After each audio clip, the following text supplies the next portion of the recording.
Il est 10h19 sur Direct Investisseur. On va tout de suite recevoir Alexandre Baradez, stratégiste de marché chez IG. Bonjour Alexandre. Bonjour à tous. Alors Alexandre, on voit que les marchés actuellement sont extrêmement volatiles. On a une volatilité vraiment très forte. On a vu hier par exemple sur le CAC 40 qu'on a fait moins 2,5 au plus bas, plus 2,12 en clôture au plus haut de la séance, dans un volume extrêmement nourri à 7 milliards d'euros. Quelle est votre lecture sur ces indices, et notamment l'indice CAC 40 ? Alors c'est vrai qu'actuellement on est au cœur de tout ce qui peut rendre les marchés nerveux, si vous voulez. La journée d'aujourd'hui est particulièrement sensible. Alors évidemment on rappelle le contexte russe, avec les interventions ratées pour l'instant de la Banque centrale russe sur le relèvement des taux par exemple, qui a provoqué un renforcement très court terme du rouble, qui s'est complètement affaissé hier dans la journée, qui a perdu plus de 20% avant de se redresser encore un petit peu aujourd'hui sur l'intervention du ministère des Finances qui commence à vendre ses stocks de dollars. Donc on voit que pour l'instant la Russie a du mal à maîtriser la situation à la fois monétaire, ce qui pourrait déboucher sur éventuellement des contrôles de capitaux, ce qui serait donc très négatif pour les marchés. Il y a évidemment les élections en Grèce aujourd'hui. On sait que c'est le premier tour des élections présidentielles. On sait que ça avait commencé d'ailleurs la première baisse des marchés du CAC, du DAX il y a quelques jours. C'était la Grèce qui avait commencé à faire baisser ses marchés. Et puis évidemment la réunion de la Banque centrale américaine ce soir. Donc c'est vraiment le cocktail parfait, le contexte parfait pour créer de la volatilité sur les marchés. Si on s'intéresse au CAC, ce qu'on voit c'est qu'on est tombé sur des niveaux techniques pour le CAC. On est tombé sur des niveaux intéressant parce qu'on a eu cette première phase de chute en octobre où on tombe sous les 3800 points, le marché remonte jusqu'à 4400 points et retombe sur des niveaux de retracement technique qui sont importants. Quand vous regardez ces niveaux, c'est quoi ? C'est quand vous regardez toute la phase de rallye en fait, de 2012 à 2014, et bien sur la dernière phase d'aversion au risque de décembre, le marché est venu chercher le retracement technique de 38,20%. Il est passé légèrement en dessous et a rebondi. Donc le marché aujourd'hui reste dans une zone comprise entre des niveaux techniques importants, mais je ne pense pas que ce que nous vivons actuellement en termes de phase d'aversion au risque soit durable courant ou même début 2015. Je pense que c'est une grosse phase d'aversion au risque liée au contexte qu'on vient de décrire, mais je pense qu'on n'est pas en train de partir pour une nouvelle crise systémique comme celle qu'on a connue lors de la crise de la dette par exemple en 2010 et en 2011. Donc ce qui signifie que pour l'instant ce marché peut encore avoir des phases de faiblesse. Alors je pense qu'on peut le traiter de la manière suivante. Si on commence à retoucher la zone de retracement dont on vient de parler, qui se trouve à 3950 points, là effectivement il y a des risques de poursuite de la baisse vers les plus bas du mois d'octobre ou en direction des plus bas du mois d'octobre qui se trouvent légèrement sous 3800 points. Donc je pense que pour scalper un peu cet indice à la baisse, pas pour l'instant. Pour l'instant on a pas mal rebondi, notamment sur la déclaration de Kerry hier. Hier en fin de journée, Kerry qui a eu un discours, en tout cas une déclaration plutôt visant à la détente de la situation. Donc le marché remonte, il faut attendre qu'il vienne chercher à nouveau 3950 et là on peut je pense jouer quelques petites ruptures à la baisse mais toujours très court terme vers les plus bas du mois d'octobre. Je pense qu'il faut rester très prudent. Je vous le disais, la tendance pour moi n'est pas baissière à moyen terme. Le signal qui donnera le top départ, on va dire, de nouvelles tendances haussières sur le CAC, pour moi c'est le retour, vous devez l'avoir à l'écran, de cette zone oblique que vous voyez sur la partie haute de l'écran qui passe par les plus hauts de 2010 et 2011 qui se trouve dans une zone de 4290-4300 points. Si on parvient à se hisser dans cette zone de prix, je pense qu'on pourra considérer que la phase d'aversion au risque est terminée et que le marché repart durablement sur une phase de hausse 4005-4006 et ensuite au-delà.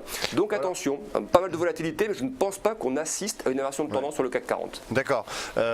Donc vous, selon vous, si on repasse au-dessus des 4300 points, cette phase d'aversion au risque est terminée. Ceci étant, bon, on a vu tout de même qu'il y a des gros mouvements, notamment l'indice russe qui a perdu 20% en 2 séances, même si ce matin il se reprend, il a pris plus de 7%. Selon vous, est-ce qu'il y aurait un signal à la vente pour que justement le marché repasse durablement baissier ? Alors, je pense que techniquement parlant, pour le court terme, c'est ce qu'on a indiqué, c'est-à-dire 3950, c'est un niveau qui peut, si on le reteste à nouveau, qui peut provoquer des ruptures vers les plus bas du mois d'octobre.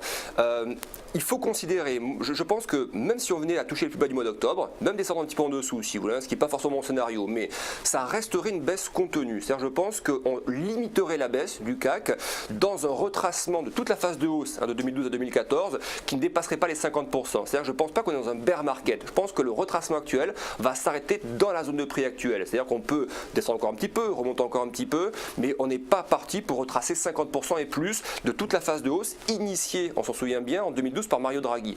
Donc Mario Draghi qui lui-même, je pense, va initier le prochain rallye aussi qu'on devrait voir en direction des 4500 points. Donc ça reste pour moi une grosse phase de consolidation du gros rallye qu'on a entamé entre 2012 et 2014. On est en train de consolider et corriger, ça va se tasser progressivement et ça va repartir vers les niveaux les plus élevés. Donc je ne pense pas qu'il est fondamentaux en zone euro actuellement pour justifier qu'on a un crack sur les marchés européens.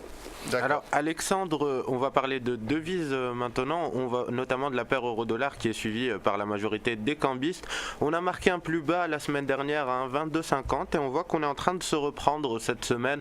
On a dépassé les 1,25 ou du moins on a atteint le niveau des 1,25 hier. On se stabilise ce matin aux alentours des 1,2460. Quelle est votre lecture pour la paire d'ici la fin de l'année ?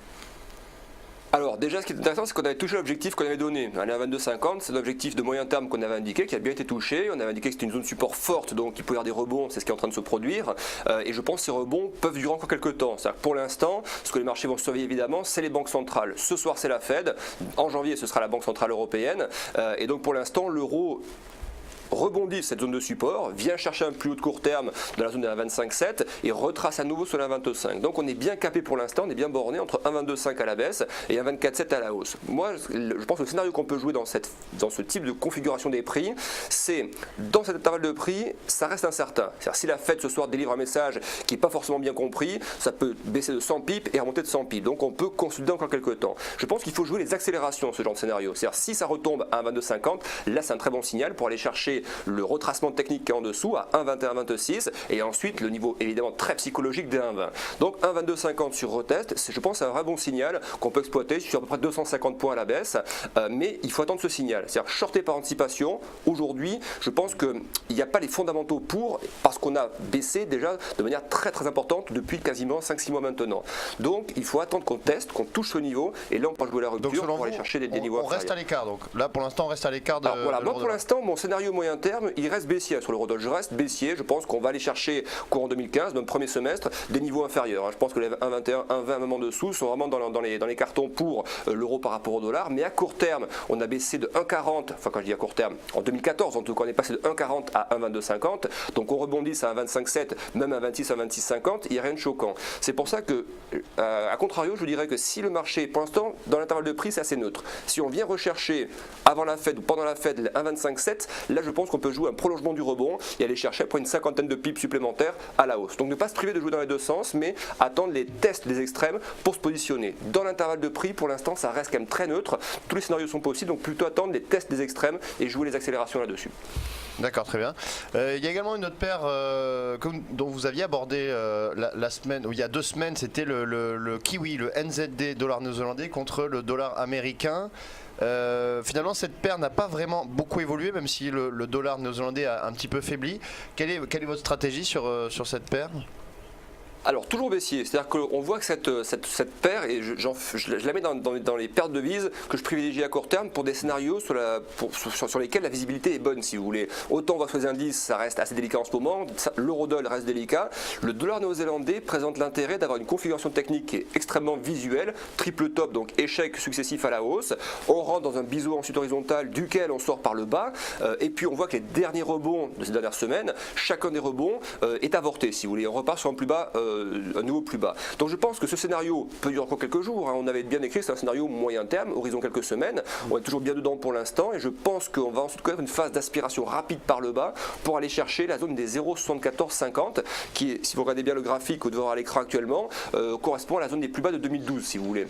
Et je pense que cette hésitation peut durer quelques temps encore. Imaginons que la Fed ce soir ne délivre pas le message un peu plus ferme qu'on attend d'elle, on peut avoir un rebond à ce moment-là temporaire du dollar néo-zélandais. Mais sur les fondamentaux et sur le graphique moyen terme qu'on a à l'écran, je pense que ça restera de l'ordre du rebond pour ensuite revenir chercher des plus bas à 0,7450. Donc bien exploiter ses marges, pas trop de prise de risque non plus à court terme parce que ça peut rebondir, mais le scénario pour les semaines à venir pour moi reste totalement baissier pour au moins encore une fois 250 à 300 pips de baisse sous les 0,75 pour les kiwis. D'accord, très bien, donc une poursuite de la baisse de cette paire NZD USD. Merci Alexandre Baradez de chez IG. On vous retrouvera la semaine prochaine, mercredi prochain, pour de nouvelles analyses. Merci. On va marquer une courte pause et on se retrouve tout de suite avec notre prochain intervenant qui est Jérôme Revillier d'Eol Trading. A tout de suite.